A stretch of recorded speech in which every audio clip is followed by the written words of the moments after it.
So, you're about to put your house on the market and you want to sell it quickly and for the most amount of money you can possibly get. I totally get it. Hi, I'm Alice T. Chan, OG stager and home improvement strategist.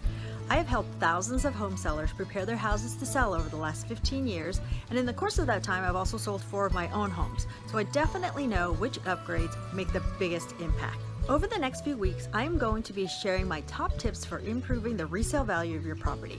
In today's video, we're going to talk about the interior, and in upcoming videos, we'll address the exterior, your kitchen, as well as your bathrooms, since those are the rooms that make or break a sale. So let's get started. One of the first things you'll want to do is update the light fixtures within your home. Many times you can walk into a home and know exactly when it was last updated based on the type of light fixtures that are in the home. There are so many resources available online and in your local home improvement stores that for very little money, you're able to update the aesthetic of your property. Next, you'll want to update the recessed lighting in your home. If you already have recessed lighting in your home, it may be the older type. They may be incandescent bulbs, or they may have a black trim, or they may have a reflective trim, and you want to replace that with a retrofit kit. This is what it looks like, and as you can see here, we've got white trim and it's a white light, and it's LED, so you get all those benefits. Something else to keep in mind is to eliminate multiple flooring changes as much as possible. Many times you walk into a property and you might be met with a tile entry, and that could lead into hardwood flooring, it may lead into carpet, it may lead to vinyl. Every time your sight line is cut up by all these different changes, it automatically makes this space feel smaller. So if you're able to maintain the same type of flooring throughout as much as possible, it visually makes the space look and feel bigger. Next, you want to upgrade your baseboards. If you've lived in a property and you've never upgraded the baseboards, you probably inherited those little 1-inch wimpy baseboards. That's not cute. At the very least, upgrade to a 3.5-inch baseboard. If you go up to a 5 1/4, 5.5 inch, even 6 inches, the taller, the more impressive. Honestly, MDF baseboards are really inexpensive, but they make a big difference in the overall look of the space. The next tip is a given. Repaint all of your interior walls, doors, and trim. Buyers expect to smell fresh paint when they walk through a property that's for sale, and it's almost like an aphrodisiac for the buyers to writing an offer. Another little detail that people don't think about is replacing doorknobs. Many times I walk through a property and I notice that there are different styles of doorknobs and they're all in different finishes. You might have some gold ones, you might have some chrome ones, you might have some brushed nickel ones. Well, you want them all to be cohesive throughout the property. If you don't have the budget to replace all of the doorknobs, an easy fix would be to remove all of the doorknobs throughout the home, clean them up, and give it a nice coat of spray paint. Which leads us to the next one, which is replacing or upgrading the hinges. I don't know about you, but I can't stand when I see hinges that have been painted over and over again. It's so sloppy. And I don't understand why painters can't just remove the doors, remove the hinges, paint the doors, then put them back together.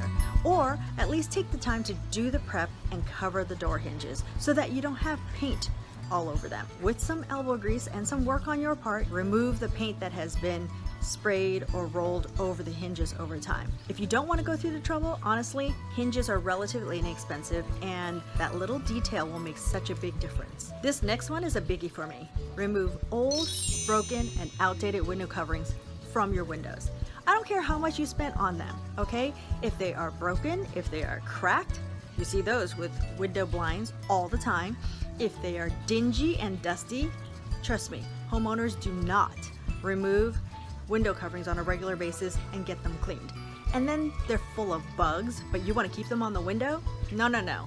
I'd rather have naked windows than gross, dingy window coverings. And if you've got all those fancy drapery, you know, with the swags and the javots and all that fancy stuff, that's not the look that buyers are going for. Trust me, take them down. My next tip is to get a home inspection. Now, home inspections are part of the home selling process, and many times sellers don't get the home inspection until they go into contract. But if you're able to get the home inspection in advance, then you can address any issues that may come up. So rather than trying to do work after the fact, if for some reason you have plumbing issues that need to be addressed, if you have wood rot issues, maybe there's termites, you can address that and take care of those repairs in advance so you're not having to do extra work after the fact.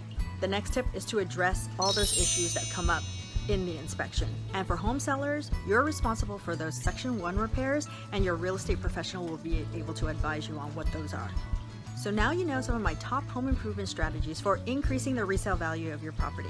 But as you can imagine, there is so much more. To help you navigate the home selling process successfully, I have put together a comprehensive Make Every Buyer Want You pre-sale checklist. This outlines all the things that you need to check and repair and upgrade throughout your home to make every buyer want you. You can download your pre-sale checklist by clicking the link below this video. What do you think is really important to update or upgrade on the interior of your property when you're getting it ready to sell? Please leave me a comment below. If this video was helpful, be sure to subscribe, share with your friends, and click that like button so that we know to make more videos like this. Thank you so much for watching, and we look forward to seeing you in the next episode.